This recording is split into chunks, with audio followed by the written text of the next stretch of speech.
Do you procrastinate and often feel lazy and just unmotivated to do things? Well, we might have the answers to how to overcome that. Welcome, educators. Welcome to Global Educators to a fresh new episode. This episode is about laziness. I'm your host, Baika, and our speaker is a coach who uses methodology that's based on neuroscience, emotional intelligence, and cognitive behavior therapy. She works with clients to help shift their mindsets. Her name is Yana Mojo, and thank you for accepting my invitation and coming up on our show. Please introduce yourself. Hello, everyone. My name is Yana Mojo, and I'm a neuro coach. What I do is actually a method based on neuro coaching, in emotional intelligence, and body-based practices, because it's about the system, how we think, how we feel, and how we act after.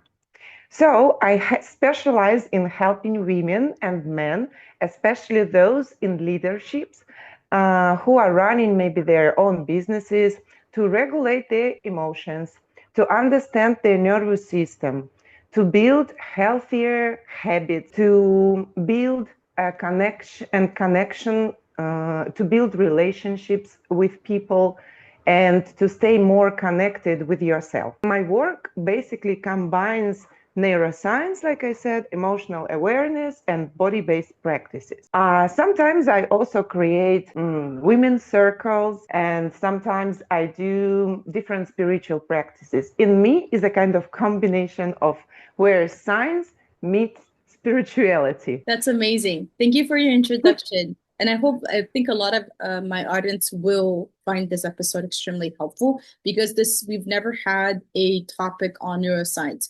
I personally am passionate and a nerd about neuroscience.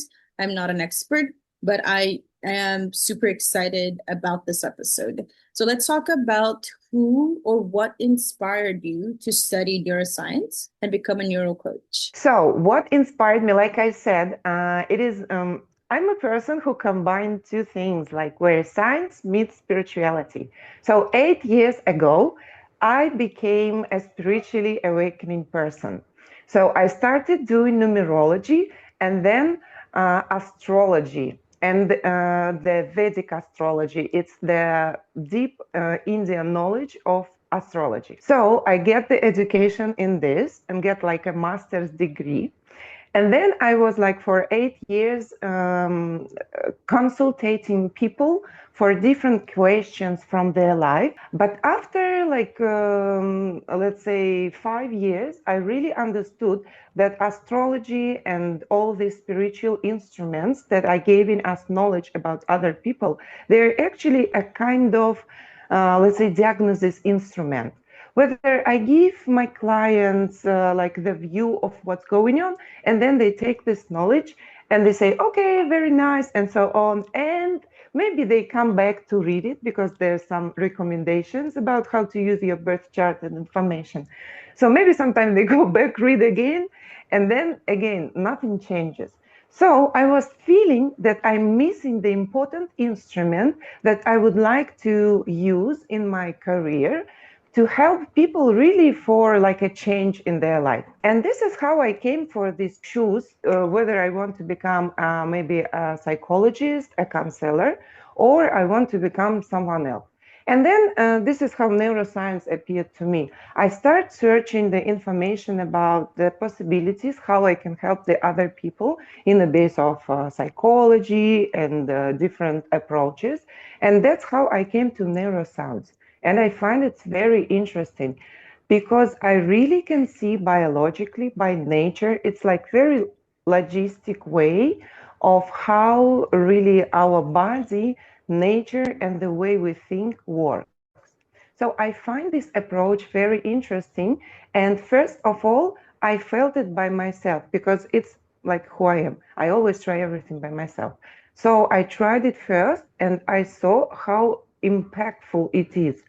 Because the important thing of neuroscience and neurocoaching is once you get clarity, you can't unsee. So it's like something that there is no step back, huge change and shift in every different aspects of your life. Most of the things that you just go and enjoy this life instead of suffering. So this is how I came to neuroscience. So today's episode is about laziness. And there are a lot of reasons Mm-hmm. why people, procrastinate, they feel lazy, they feel unmotivated. So let's talk about from a neuroscientific perspective. Mm-hmm. How would you define laziness? First, laziness is not a flaw.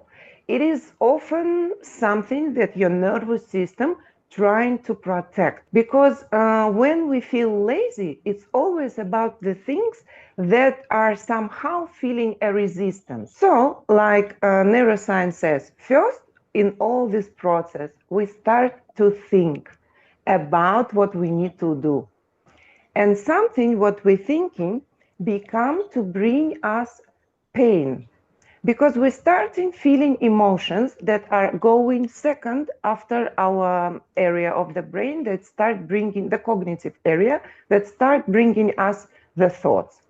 So we feel lazy every time. It's like our nervous system is not meant to feel pain for a long time, so it always offers us some kind of action to skip the pain, basically. So laziness is the way to skip the pain because it's very easy to say, I'm lazy and don't do. So it is a way that our nervous system protects us from something that we have in resistance to do. And there is always a reason why, but it's up to us to understand this reason. We need to stay aware of what we think about the situation that we don't want to do and feel lazy about. Okay, so you talked about how it's trying to skip the pain. Is this a good pain or a bad pain? Usually, there is no good or bad in neuroscience because it's about your opinion. So we don't want to feel pain, and because our nervous system don't meant to feel pain, we don't come here for suffering. So every time it offers us something to skip this pain. It's like a survival strategy of our nervous system. Let's talk about the different parts of the brain. So when the amygdala is overwhelmed, it's automatically gonna feel defensive, feel that like it wants to protect itself, right? How is the amygdala affected? Yes, if we talk about the amygdala, so it's about always like chronic anxiety, like terrification, emotional reactivity. It's always about amygdala because it's the place where all emotions are appearing in our life. And amygdala is also the area where the fear appears.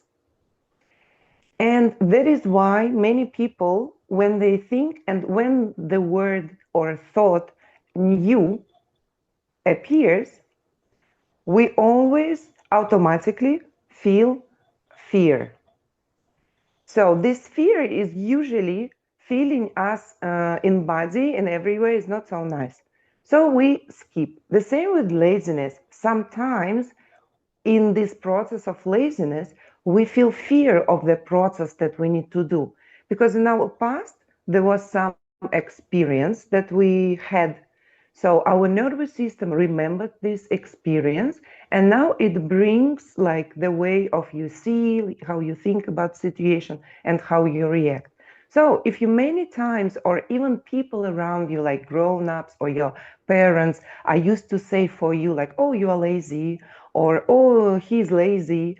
So your nervous system remembers it, and it's a way how to explain yourself, like why I'm not doing without pushing yourself. You just say, ah, lazy, and skip, survive, feel Let's better.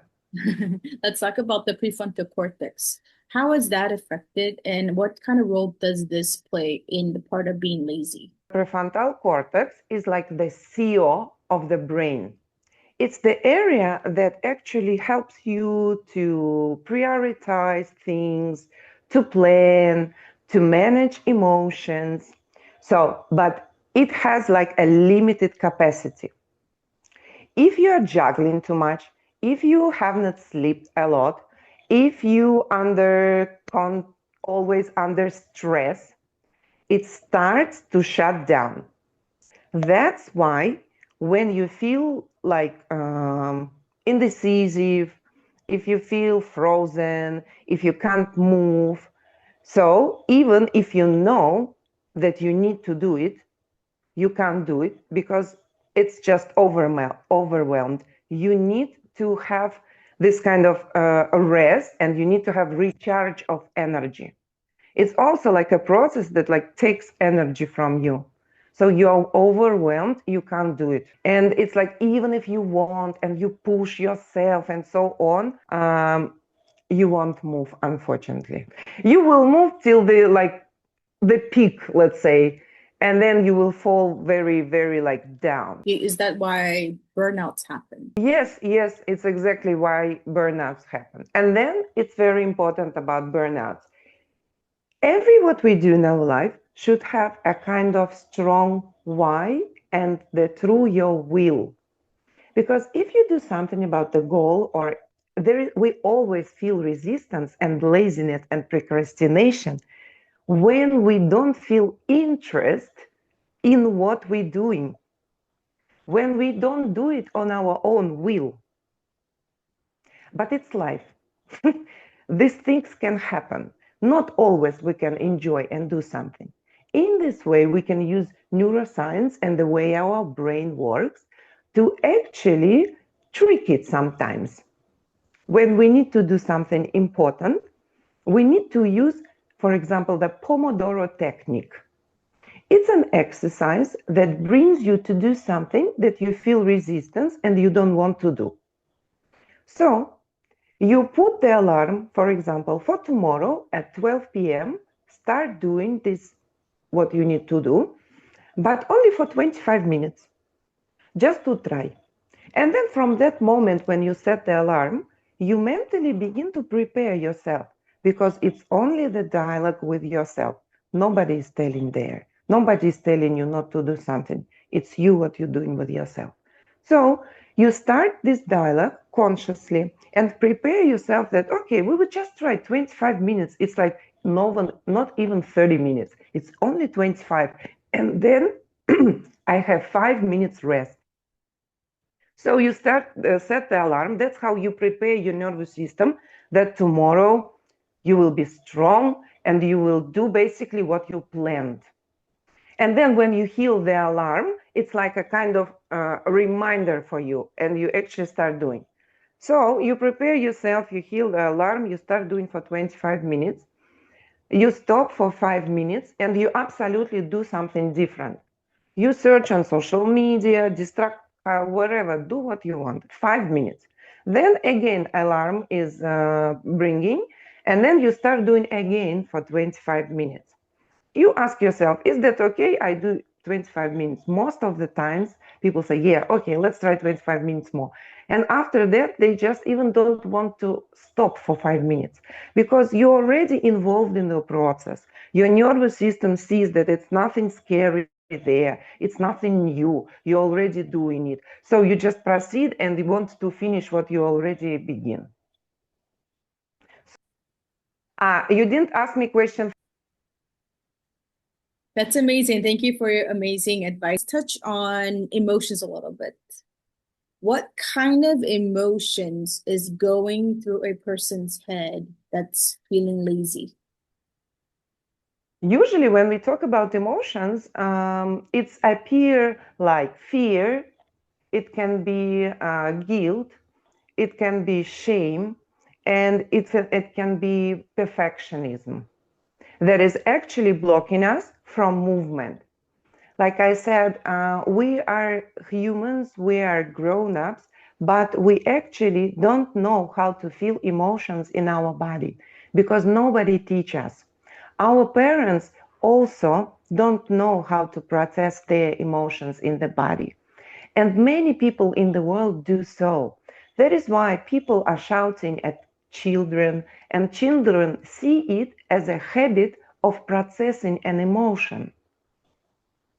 So we hold with ourselves these unfolded emotions and unresolved emotions. And when we feel them, we don't want to do anything because they actually stop us. They don't let us go. They make us feel pain, so we do something not to feel this pain.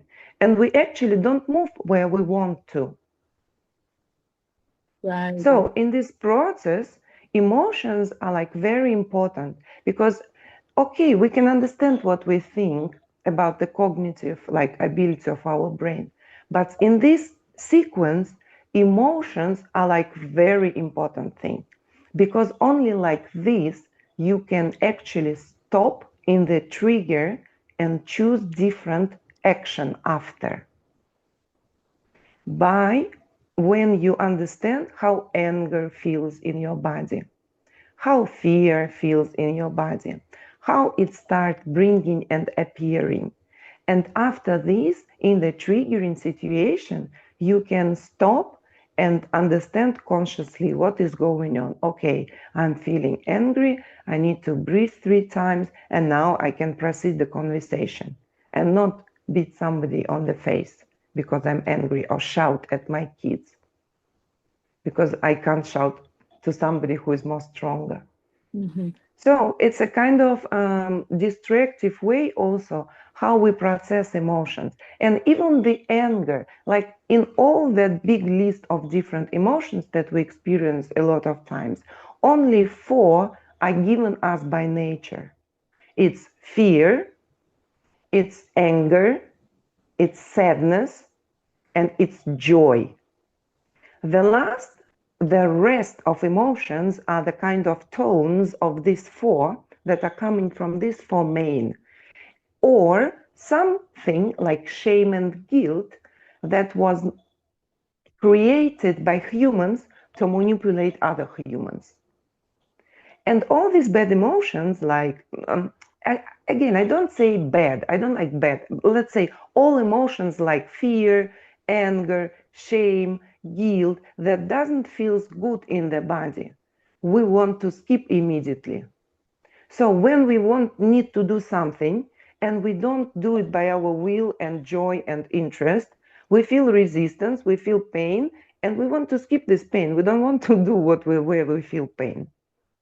And this is how, when we feel emotions in the body, we can consciously say, okay, do I want to be lazy or I really need to do this? Or what I'm skipping straight away? Which emotion I'm skipping right now? Right. Why I don't want to do it? Mm-hmm. I like how. This is a very like 10 plus question you can ask yourself every time when you feel lazy. What I'm trying to skip?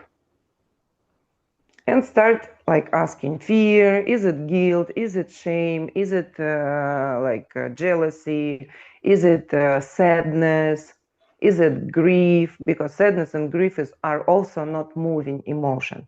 Moving emotions only joy, wonder, interest, and anger, but usually anger is moving us distractively and very like at one moment straight away. So when we are not meant to do something in this moment straight away, we usually after we do something distractive, because this is how nature gave us to express the anger. You need to beat someone on the face because this is what is you meant to feel when you feel anger. You need to do actually with your body something when you feel anger. So once we begin to feel emotions in our body, there is no pain in the back or shoulders because we begin not to keep all the anger that is not processed in our body, but we know what to do with it. And that is why body practices are coming.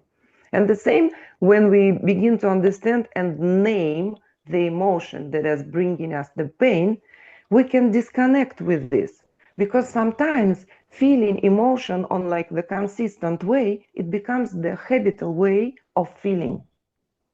You always feel sad, or you always feel like angry, or you always like, most of the time people in many things are carrying one important emotion, like the emotion that he consistently feels every day and sometimes many times a day. For some people, it's anger, and this is why it's very easy for them to shout for kids or to shout to have a conversation, arguing with shouting with, for example, with wife and husband. For some people, it's sadness, and this is why how we can come to depression, melancholy, if we are not talking about the physical part, the biological one, when it's like the low hormones of serotonin and dopamine. So it's the way how we can learn to feel the emotion, not skip them, to understand what each emotion bringing us, because each emotion is like the sign, it's like alarm that brings us information. For example, fear always saying and asking you, when you feel fear and understand that it's fear, you need to ask yourself, what I need to do? Because fear is always asking us, what do you need to do? Because like how it works, fear come here to protect our genes. So when we feel fear, so somebody attacked us, first what we feel fear, then we feel anger because we need to actually move somewhere until they kill us. So in many hundreds of years, our nervous system unfortunately did not change a lot. So now we are not in the caves, but our nervous system reacts in the same ways. So we begin to skip in the important experience of our life because this is a habit, how we do it every day. This is why it's so hard to say, like, tomorrow I start sport, and then people never appear. So how, whenever we feel overstimulated, what is a positive way to name our emotions and regulate our emotions?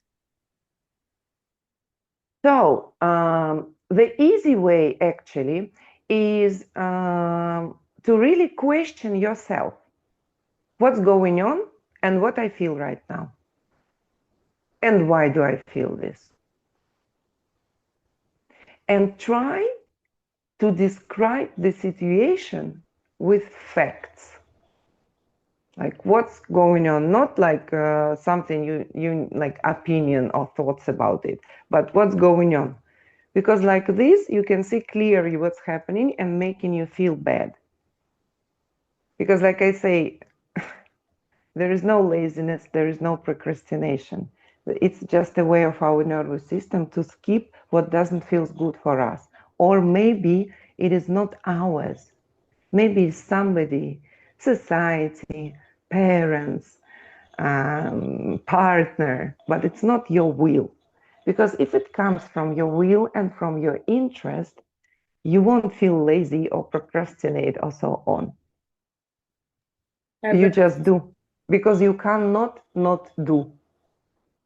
I read somewhere that brain is one of the organs that is the most difficult to heal. How can we heal different parts of the brain that is impaired? We can heal by only bringing consistency and action. It's like our brain is a big muscle. And this is what neuroscience discovered, that we can, and this muscle in general is called, like the ability that we're gonna train is called neuroplasticity. This is ability to grow new neurons. This ability gives us opportunity to actually become the best version of ourselves by ourselves, because it only works from the way of will and strong why. When we have will and when we have strong why, we cannot not do. Unfortunately, when people get cancer, they begin to care about their body, do something, go to doctors and so on. But before, they didn't take care, like to all that stress that they see at work, to all that hours that they didn't sleep, to all that bad eating that, for example, they ate. So unfortunately now only, like I say, will, interest, something that you really want to, or like something that let's call like actions that are causing something bad. And this way you cannot not do. Like I say, if you don't go to doctor, you're gonna die. So you go to doctor. You cannot do this. So to actually heal our brain and heal traumas and all these things, this is why I use this system of my coaching, and it's a little bit different from therapy because it's a system. I work with brain, I work with emotions, and I work with actual body practices, because only like this we can shift our brain. Our brain meant to think 24/7. And what we're doing is we're thinking 24/7 without awareness, feel bad and skip, and don't move towards we want to, because we don't understand what we want to. So when something happens and you really come to the point that you can't live this life like this anymore. If it will be like this anymore, I will vomit. Only like this, or strong will and strong why, can bring you to heal, to change, to become the better version of yourself. But it's not about better version, it's about true self, to uncover who you are, what you like, what is your interest. So, and neuroscience and knowledge about how our brain works according to these amygdalas and all these areas, that is emotions and processing the thoughts and how we react differently after. It's all these three things are actually building the way we live every day, and what choices we do every day, what choices we have to do. Because even thinking that, oh, it's very hard for me to make a choice, to decide what to do and so on. But the truth is that it's our decision not to make a decision, because there is always decision there. It's just the way, again, we're skipping because we understand maybe the other part is something that we don't want to feel. That is why we're in this undecisive experience, because it's also a way of skipping our nervous system. So when we bring this awareness and see consciously what we do with ourselves, because it's only the way how you think of this life. Because no one's saying to you, be lazy, don't do, lay down. It's you. And the most interesting thing that people like pushing the self, you need to do, you need to do, you need to do. They don't do anything. And then they do everything at the last 2 hours before the, let's say, the date of ending, right? And then my question is, why did you push yourself all the 10 days before? You knew you can do this task for 2 hours. You can just rest and enjoy this life. But no, you are suffering about not doing.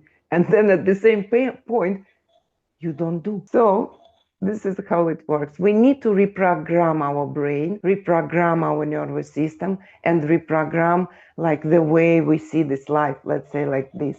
Because it's up to us. We can do it when we really can't stand this anymore. As we come to an end, this is the last question of today's session. How can we reprogram our minds and practice cognitive growth? So, when we're talking about healing, first is neuroplasticity, is the way that brain is always rewiring. We who think that the trauma is so long and it's we who hold it, but our brain is rewiring system. So the key is repetition, like I said, consistency, safety, and emotional regulation. So you need to do all this work consistently because we need to train the muscle. Next is like mind and body integration. Like I say, when our brain meant to think, so we need to actually move other parts of our body to stop at least this conversation. So when we include the body in healing, we create stronger neural paths. Then there are somatic practices, movement, breath work, grounding exercises, calm the amygdala. So we need to calm our nervous system. We need to calm our emotions. So we do actually practices that are helping them to calm amygdala. Cognitive emotional work. So it updates your internal narrative and reduce stress. So it's the way how we think and work with our mind and actually with our brains, and which is actually supports the prefrontal cortex. And then it's like a lifestyle support, whether you need actually sleep, you need to check the balance of hormones and vitamins in your blood if you're over 30 years old, you need actually to do it once a year. If you are over 35 years old, and if you are a woman, it's better to do it once in 6 months. So, because hormone system and low vitamins in our blood also can cause us the bad emotional experience. And what I do actually is the combination of these things. So we talk about the lifestyle and we talk how we can implement this knowledge in our everyday life. And this is the difference between like the counseling and therapy, because I bring action to the table, not just talking about the problem, but like we try to see the core, and it can be painful when we begin to see with clear eyes what's happening. Sometimes the truth is a little bit painful, but it is healed. Like the time is passes, and then you begin to see more clearly, and you understand like why I need to suffer. I want to enjoy.